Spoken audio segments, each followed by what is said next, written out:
On the 27th of March 2011, Gary Biltcliffe took us to the site complex at Shap, now very much damaged, but which Stukely had illustrated as being very similar to Avebury originally. It had a small circle called Kemp How, now cut in half by the railway, and an avenue leading from it to the Great Circle, 400 feet in diameter, and continuing at an angle to the first, leading to Summerhouse Hill. The male Bolinas current, which would have originally run up the avenue, is now repulsed by the railway line and runs a distance from it. The female Yealand current ran by the river, and they meet at Summerhouse Hill, which may have been a chambered tomb. The avenue as it was has now disappeared, but many of its stones have been incorporated into walls along the line. The typical stone is the pink Shap granite, a beautiful stone with much crystalline quartz which seems to glow in the sunlight. Some of them were as big as the Avebury stones. The current was doused at 15 feet wide. There was a clump on the way with a mass of daffodils in Wordsworthian quantities. He had strong connections with this area, of course. We walked along the course of the avenue on its raised platform until we came to the plateau on which the Great Circle was built. It was the largest in Cumbria and the second largest in England after Avebury. The avenue changed direction at the circle to 315 degrees, midsummer sunset. The circle has also been called the Carl Lofts Circle. We saw the street name on a house that's within the area. There was one stone remaining in the field, and very many incorporated in walls along the road, and one in a garden. We continued along the course of the second part of the avenue, where many of the stones had been, and then came to the very large megalith which is called the Giant's Foot, which the Bolinas line touches. There were many stones scattered in the field nearby, one of which was a gatepost, but had a quarter circular segment section suggesting it was originally a larger monolith which had been split. We continued to a deciduous clump of trees which had more stones, one a very large one which could have been in its original position. We carried on to the Goggleby stone, where we had lunch. This is a stone of the avenue still in its original position, tapering slightly downwards to its base, and then to a mound where the currents meet.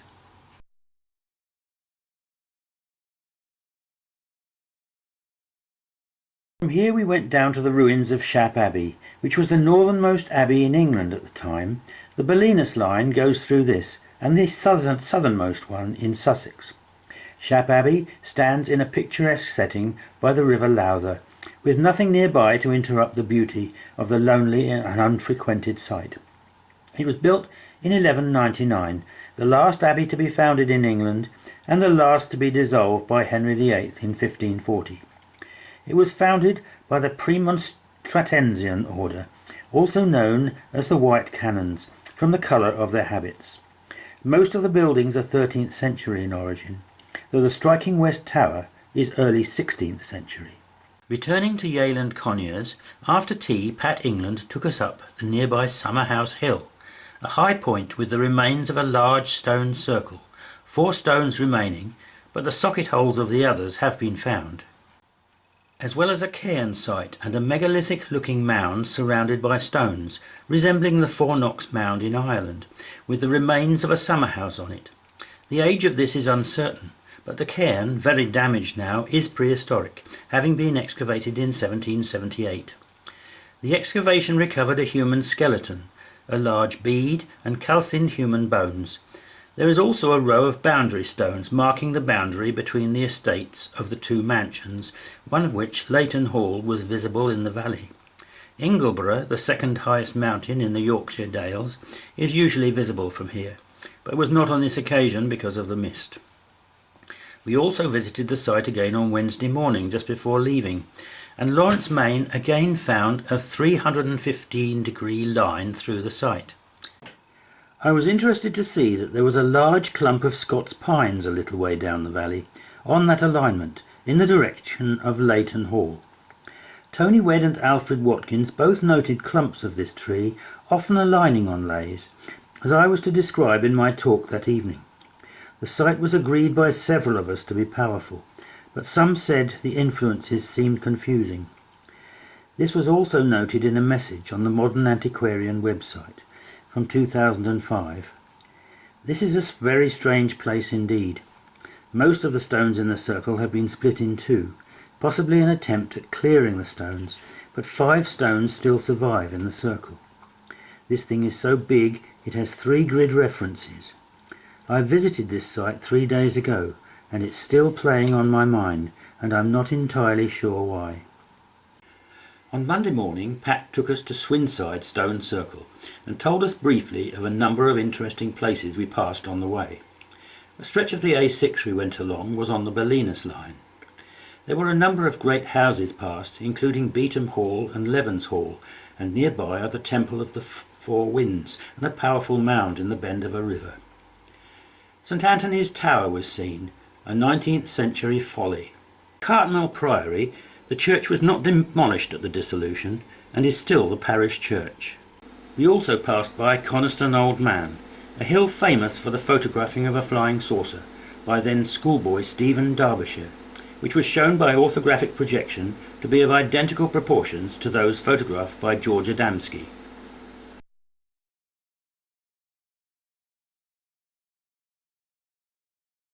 We then arrived at Swinside Stone Circle, 90 feet in diameter and with a very impressive banded stone. Laurence detected north-south and east-west lays going through it, but filtering for the most important found it to be 315 degrees, midsummer sunset, an angle he was to find a number of times at sites on this Moot. 3 of them were found to be on the same lay, which Pat Toms later confirmed with his electronic map. There was a platform part of the way up the adjacent hill, Black Combe, and from it a good view of the circle in its entirety could be seen, and a panoramic view of surrounding hills, as well as a glint of the sea between the two, which, it was mentioned, could have been significant in the sighting of the monument. There could have been a possible rolling moon here at major lunar standstill, 320 degrees. In the other direction there was a bowl between hills, and Pat Toms detected geological fissures at the circle site and a line to the bowl. On the video The Lay Hunter Moot at Glastonbury in 1979, John Glover says, "At Swinside, Professor Tom had noticed a sunrise alignment on January the 13th, one of his megalithic months. This is observed in the circle through 4 stones that have been set to form an entrance, and as the sun rises, a path of light is revealed. Symbolically, this is correct, as it marks the onset of day as light, while the shadow paths are sunset events that happen just before nightfall, hence the shadow element. After witnessing the sunrise at Swinside, I remembered that we already have a precedent within the megalithic culture of the use of a beam of light. And that is, of course, at New Grange. A deliberate gap in the circle at Swinside creates a dawn light path at midwinter solstice. After lunch, we went to the church at Great Urswick, which had the unusual dedication of St Mary and St Michael. There's a clump of Scots pines adjacent to the churchyard, which was another Wordsworthian sea of daffodils. The churchyard is circular, which could indicate that it's built on a prehistoric site.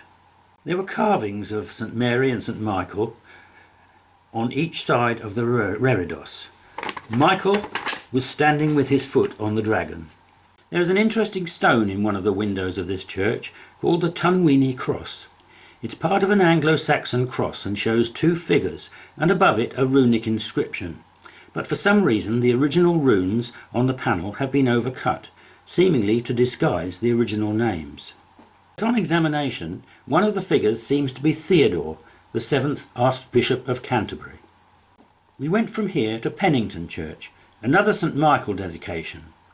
The present building was from 1826, but it was on the site of an older church, and this is the second site on the 315-degree lay from Swinside Circle. Laurence detected the angle before realising it was on the same lay. There are 2 interesting stones in this church. One is an ancient tympanum depicting an angel with Scandinavian runic script. The other, not now here, but in Kendal Museum, was a Yealand Conyers, which had originally been built into the east wall of the old church. We then visited Castle Hill, a medieval ringwork, and the Ella Barrow near Pennington. The barrow seemed to be on the same line. Finally we visited the Druid's Circle, a smaller stone circle. The monument consists of two concentric circles. The outer ring, measuring around 26 metres diameter, once had 15 stones, which are now fallen and scattered, while the inner ring of 9 metres diameter still has 10 upright stones, although none of them reach a metre in height. The circle dates to around 1700 to 1400 BC. On dowsing this circle, Laurence again found the 315-degree line, and once again, checking with the map, found it was the same lay. This was confirmed later by Pat Toms with his electronic map. It's interesting that the line seemed to skirt the edge of the circle rather than pass through the centre.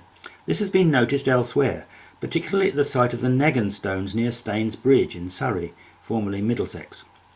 Larger sites such as hill forts very often have lays skirting their edges, as Watkins noted. On Tuesday, Pat England took us first to Woodwell, mentioned in the Moot itinerary in the last newsletter as the sexiest well in Britain.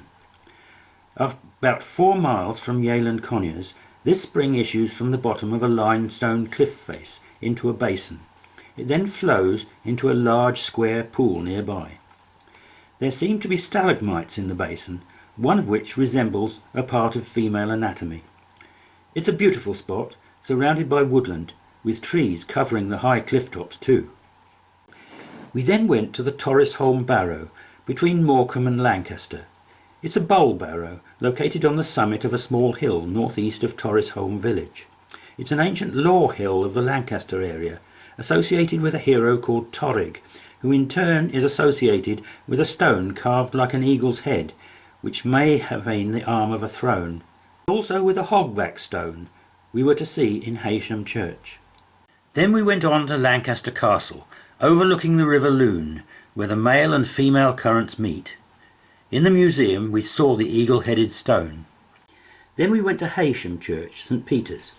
It's believed that a church was founded on this site in the 7th or 8th century. In 1080 it was recorded that the location was the site of a Saxon church. Some of the fabric of that church remains in the present church. It's here that the hogback stone is preserved. It was a Viking grave marker with many figures and other pictures illustrating the legend of Sigmund and his son Sigurd, a dragon killer. The dragon, Fanfir, is shown with a massive savage-looking head and scaly body directly above Sigurd's upraised arms. He goes right along the top of the stone, down the side, all the way underneath, up the other side and back along the top. Nearby on the headland are the ruins of another church, St. Patrick's. It's not known why two churches of about the same date were built so close to each other. It was first built in the 8th century and enlarged a century later. The stone bird's head seen in Lancaster Museum was found here, reused to cover a grave. The church doesn't seem to have been part of a monastery. The information board suggests that someone of great sanctity may have been buried here, and others chose to be buried here to share in this. Outside the church are seemingly unique graves cut into the rock outcrop. Below the building is a rock that has the appearance of a dragon's head. Near St. Patrick's on the foreshore is this rock-cut labyrinth. We also visited the barrows on the hill nearby, where there is a cave and a rock known as the Horse's Head, as well as a rock with a rectangular basin carved in the top, called the Druid Altar.